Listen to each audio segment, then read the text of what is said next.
മൂവാറ്റുപുഴ വാഴപ്പള്ളി തൃക്ക ശ്രീകൃഷ്ണസ്വാമി ക്ഷേത്രത്തിലെ ദശാവതാരം ചന്ദനം ചാർത്തിന് ഏപ്രിൽ 4-ാം തീയതി മുതൽ തുടക്കമാകുമെന്ന് ഭാരവാഹികൾ അറിയിച്ചു.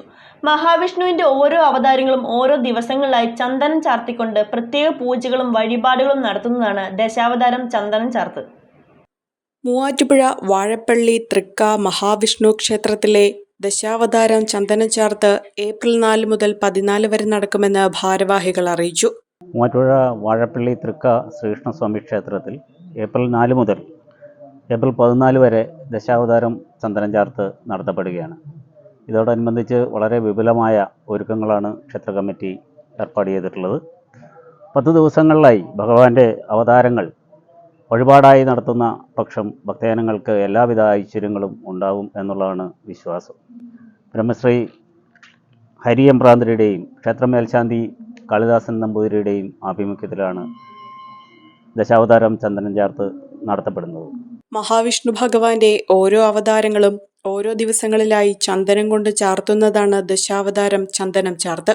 ദിവസവും ഓരോ അവതാര ഭാവങ്ങളിലാണ് ഭഗവാൻ വിളങ്ങുന്നത്. ദശാവതാരമൂർത്തികളെ ആരാധിക്കുന്ന ക്ഷേത്രങ്ങളിൽ മഹാവിഷ്ണുവിന് ചന്ദനത്തിൽ 10 അവതാര രൂപങ്ങളായി ചാർത്തുമ്പോൾ ഓരോ അവതാരവും ചന്ദനം ചാർത്ത് വഴിപാടായി നടത്തുന്നത് അതിവിശേഷമാണ്. 10 ദിവസങ്ങളിലായി ഭഗവാന്റെ അവതാരങ്ങൾ വഴിപാടായി നടത്തുക വഴി സർവൈശ്വര്യങ്ങളും ജീവിതത്തിൽ വന്നുചേരുമെന്നാണ് വിശ്വാസം. മത്സ്യാവതാരം, കൂർമാവതാരം, വരാഹാവതാരം, നരസിംഹാവതാരം, വാമനാവതാരം, പരശുരാമാവതാരം, ശ്രീകൃഷ്ണാവതാരം, കൽക്കി, വിശ്വരൂപം എന്നീ വിവിധ രൂപങ്ങളാണ് ഓരോ ദിവസവും ദർശനത്തിനായി കാണാൻ സാധിക്കുക. എല്ലാ ദിവസവും വൈകിട്ട് 7 മണി മുതൽ വിവിധ കലാപരിപാടികളും അരങ്ങേറും. ഭരതനാട്യം, തിരുവാതിരകളി, സിനിമാറ്റിക് ഡാൻസ്, കഥകളി, കൈകൊട്ടിക്കളി, ഭക്തിഗാനസുധ, നൃത്തസന്ധ്യ തുടങ്ങിയ നിരവധി കലാപരിപാടികളാണ് ഓരോ ദിവസവും ക്ഷേത്രത്തിൽ നടക്കുക. എല്ലാ ദിവസവും ദീപാരാധനയ്ക്ക് ശേഷം അന്നദാനവും ഉണ്ടായിരിക്കുന്നതാണെന്ന് ക്ഷേത്ര ട്രസ്റ്റ് ഭാരവാഹികൾ അറിയിച്ചിട്ടുണ്ട്. ഏപ്രിൽ 7-ാം തീയതി ക്ഷേത്രം മേൽശാന്തി കലാമണ്ഡലം കാളിദാസൻ നമ്പൂതിരിയും സംഘവും അവതരിപ്പിക്കുന്ന കഥകളിയും ഉണ്ടായിരിക്കും.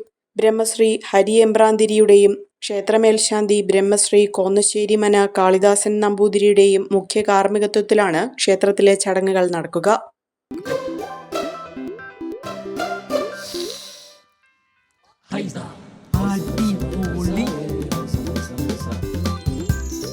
ഹൈസ കറി പൗഡർ ഉണ്ടെങ്കിൽ ഏത് പെണ്ണിനും നല്ല കൈപുണ്യമുള്ള വീട്ടമ്മയാകാം.